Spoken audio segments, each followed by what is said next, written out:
Қазанның 13 мен 15 аралығында Сыр елінде Ақтөбе облысының күндері өтті.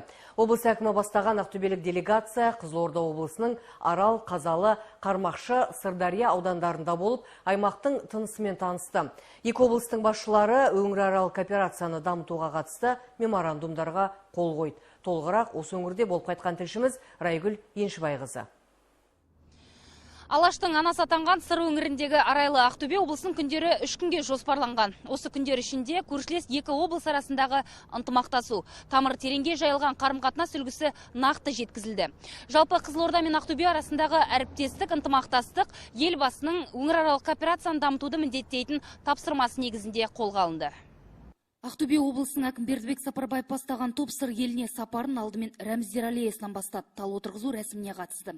Сырдария өзені арқылы өтетін көпір құрылысын көрді. Содан соң ақтөбеліктер биыл күрделі жөндеуден өткен тарихи өлкетану мұражайына барды. Музейдің бірінші және екінші қабаттарына бейне экскурсия үшін арнайы мониторлар орнатылған.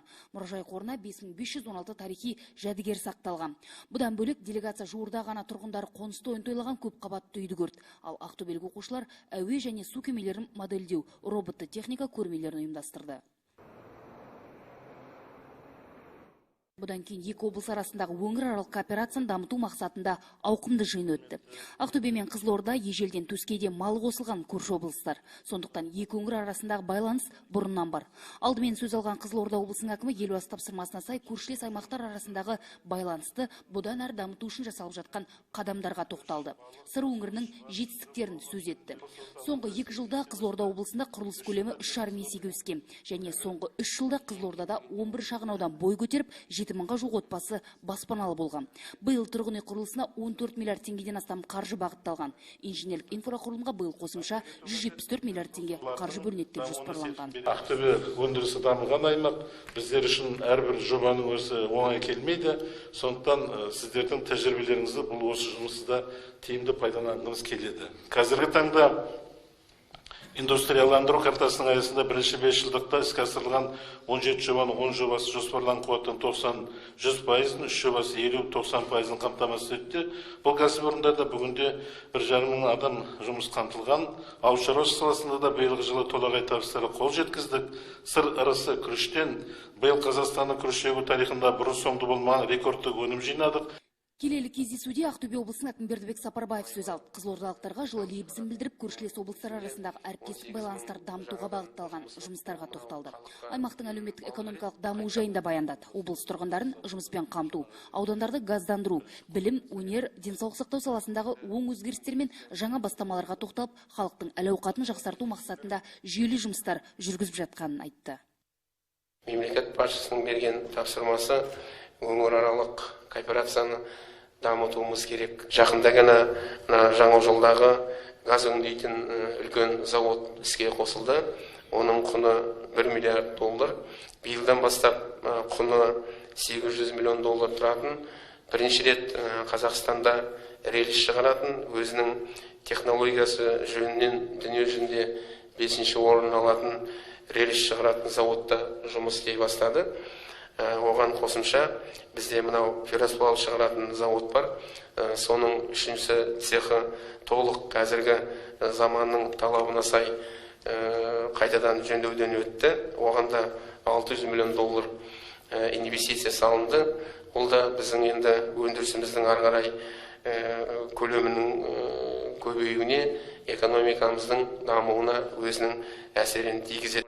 Бұдан кейін екі облыс әкімдерінің орынбасарлары осы көктемде Ақтөбеде өткен Қызылорда күндері аясында қол қойылған меморандумдар бойынша атқарылған жұмыстарды баяндады.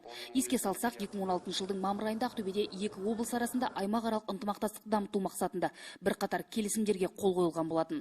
Осы құжат аясында 3,3 миллиард теңгеге тауарларды өзара жеткізу туралы 30-дан астам келіссөз бекіді. Енді ақтөбелік тауар өндірушілер өз өнімдерін көрші аймаққа жеткізсе, қызылордалықтар осы жылдың соңына дейін Ақтөбеге 11 мың тонна азық-түлікті төмен бағамен әкелетін болады. Ал екі облыстың денсаулық сақтау басқармалары медициналық кластер аясындағы жобаларды жүзеге асыру бойынша әріптестік орнатты. Әрине, біршама сұрақтарды бірге талқыладық. Менің ойымша, Қызылорда облысының медицина саласында бұл қарқынды дамып кеткен медицина саласының бірі. Бұндай күндер біздер біршама тәжірибе алмастық. Біздің өзімізге де түртетін заттар бар. Оларға да бізден үйренетін заттар әрине көп. Сондықтан осындай күндер өткізу арқасында біз мына екі денсаулық сақтау саласы арасында байланысты одан әрі нығайтып, одан да жоғары деңгейге дамытуға қол жеткіземіз деп ойлаймын. Көршілес облыстар меморандум аясында туризм, мәдениет, өнер және спорт саласында өзара ынтымақтаса жұмыс жасайтын болады. Бірнеше жылдың көлемінде жақсы тәжірибе қалыптасты. Біз өзімізге шекаралас Шалқар, Ырғыз аудандарымен байланысымыз бар. Бұл бірінші кезекте мына азық-түлік бағасын тұрақтандыру мақсатында жәрмеңкелер өткізу арзан бағамен. Арал ауданында болған дейін Шалқар ауданы болып кетті, Ырғыз ауданы болды. Енді Арал ауданы өзінің жәрмеңкесін өткізуге біз қазір дайындалып жатырмыз. Біздің тарапымыздан көбіне өзіміздің өңірімізге, өзіміздің ауданымызға тән ауыл шаруашылық өнімдері сол жәрмеңкеге ұсынылатын болады. Жиын соңында облыс әкімі Бердібек Сапарбаев пен Қызылорда өңірінің басшысы Қырымбек Көшербаев көршілес облыстар арасындағы ынтымақтастық және кооперациялық байланысты кеңейту туралы меморандумға қол қойды. Жалпы өңірлік әріптестікті облыстармен екі жақты байланысты нығайту мақсатында ұйымдастырылған бұл шараның екі тарапқа да берері мол болмақ. Айта кетейік, өңірлердің ықпалдастығын арттыруға бағытталған шара ел тәуелсіздігінің ширек ғасырлық мерейтойы аясында ұйымдастырылды. Райгүл Шыбайқызы, Мержан Аманжолов, Қазақстан, Ақтөбе, Қызылорда облысынан.